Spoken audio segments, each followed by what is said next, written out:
Здравейте!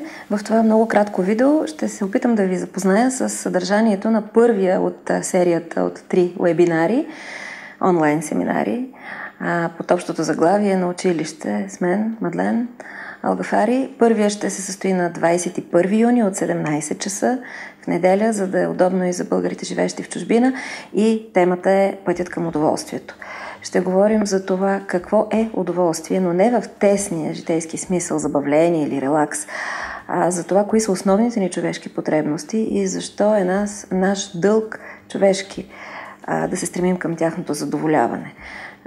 Ще обърнем внимание на това, че дори в корените на думичката удовлетворение се съдържа удовлетворение, а не удовлетдарение. И за това, че пасивното очакване няма как да доведе до това да сме доволни от живота си.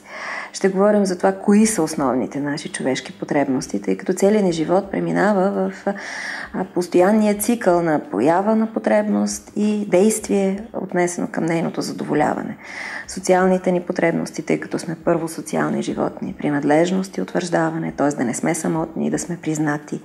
Индивидуалните ни потребности от храна, сензорност и сексуалност.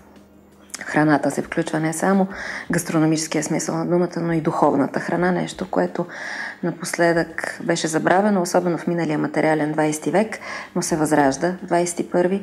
Сензорност, което означава докосване, физическия контакт, и сексуалността, което е ясно, но която ще разбираме не като количество, а като качество.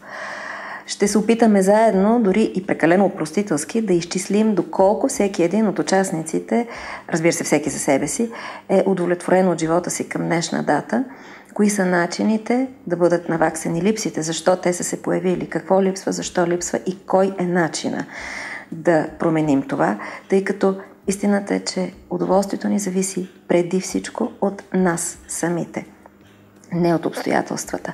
Другите се явяват необходимото условие за задоволяване на нашите потребности, но ние сме тези, които трябва да намерим начина да стигнем до другите. Как се случва това? И разбира се, под формата и на въпроси и отговори, ще можете да разберете в вебинара на 21 юни от 17 часа Пътят към удоволствието.